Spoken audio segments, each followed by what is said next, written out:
من اتاق هستیم. آقای مصلحی عزیزم تشریف آوردن روی استیج. آقای مصلحی سلام به شما. ما شما رو هم بشنویم و بعد اگر دوستان هر کدام یک جنبندی هم دارن جنبندی رو هم بشنویم. آقای مصلحی خیلی خوشحالم از اینکه صدای شما رو میشنوم بعد از مدت ها. بفرمایید. سلام، شبتون به وقت ما بخیر. من هم بسیار خوشحال هستم از اینکه این لحظه‌ای که داشت روی شما بسته میشد توفیق پیدا کردم بیام روی استیج و عرض درود و ادبی داشته باشم خدمت سرکار علیه عمو منصور عزیز، آقای حسین علی، آقای بنی جمالی، آقای دکتر دانشگر، سرکار خانم دکتر نوشین، آقای شریفیان، استاد قاضیان، سرکار خانم الی و بقیه بزرگوارانی که در بخش شنوندگان هستن. من حقیقتش یه تایتل دیگه ای رو دیدم و داشتم منابعی رو برای اون تایتل آماده میکردم. وقتی که اجازه فرمودید بیام بالا، اومدم بالا تایتل رو نگاه کردم، دیدم هیچ اطلاعی راجع به این موضوع غیر از آنچه که دوستان بهش اشاره کردن ندارم. الا اینکه نمیدونم، دیر هم وارد شدم، شاید عرایزی که الان من داشته باشم دوستان اشاره کرده باشن، از این بابت پوزش میخوام. اشاره کنم به بخش رسوای رسانه‌ای. به عنوان مثال خبرگزاری ایلنا یه خبری رو کار کرد، یک رو بعد پاک کرد. منتها نکته دردآور اینه که این دوستان عزیز فنی خبرنگار حواسشون نیست که وقتی یک لینکی لحظاتی در موتور جستجوی گوگل بمونه، آرشیوش دیگه پاک نمیشه. این شما اگر اون لینک رو داشته باشی بزنی، تیتر رو بهت نشون میده، لید رو بهت نشون میده. اگه بزنی روی تیتر اعلام میکنه که این خبر حذف شده است. در لید و تیتر اشاره شده بود که در بندر شهید رجایی بندر عباس انفجار مهیبی صورت گرفته و اشارهش دیگه ادامهش نبود. همین حذف خبر بلافاصله ذهن‌ها رو میبره به سمت اینکه یه خبری پشت این بوده یا یک کاسه زیر نیم کاسه بوده. از طرف دیگه میاد تلگراف خبر میزنه که انفجار بندر عباس ناشی از سوخت جامدی بوده که از چین بارگیری شده به سمت بندر عباس.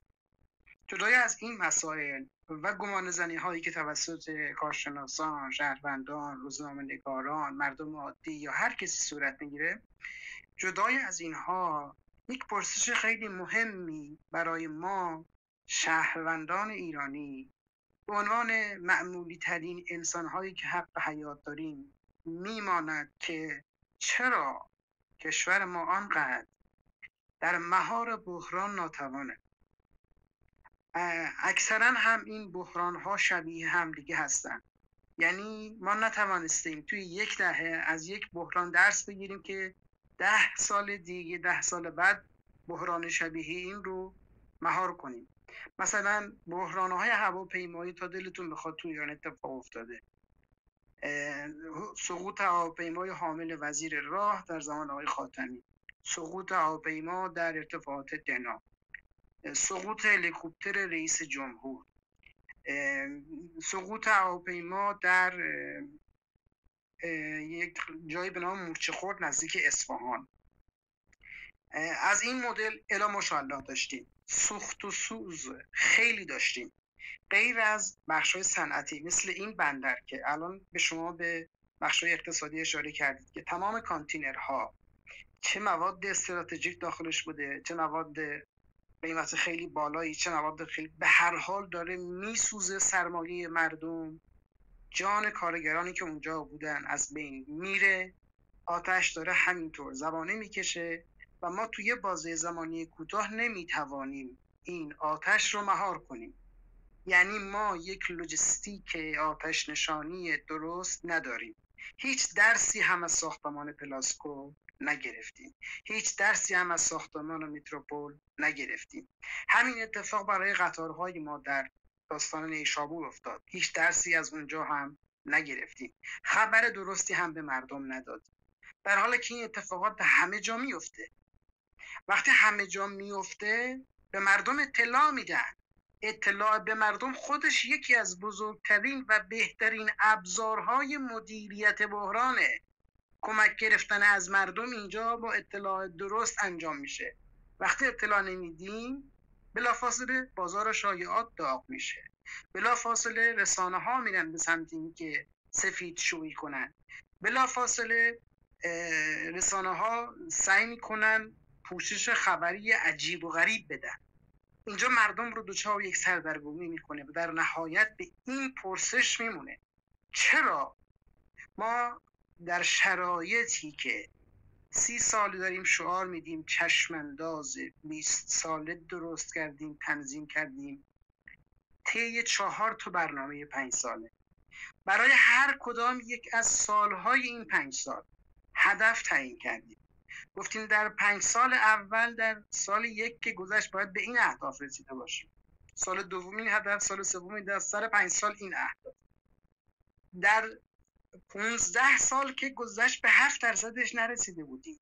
هیچگاه تلاشی نکردیم که یه جنب و جوشی داشته باشیم که مثلا 1404 بشیم مقام نخست سیاسی، اجتماعی، علمی، فرهنگی و نظامی منطقه.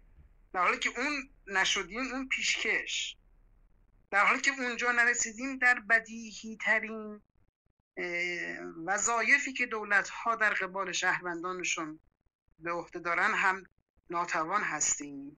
آخرین عرضم این که ناتوان هستیم از این که به ناتوانیمون اعتراف بکنیم و بگیم کشور همسایه میشه لو محبت کنیم، یک بخشی از امکانات سخت افزاری مهار بحرانت رو برای ما بیاری به کمک ما. کاری که نهایتاً وقتی در سقوط هلیکوپتر رئیس جمهور بعد از ناتوانی ها نتوانستن، مجبور شدیم دست دامان ترکیه بشن. در اینجا چه اشکال داشت که مثلا از کشورهای همسایه که اکثرا هم تقریبا میشه و گفت کشورهای موفقی هستن کمک بگید. امیدوارم این حادثه آخری باشه برای درس گرفتن ما. جلوی حادثه ها رو نمیشه گرفت، اما میتوان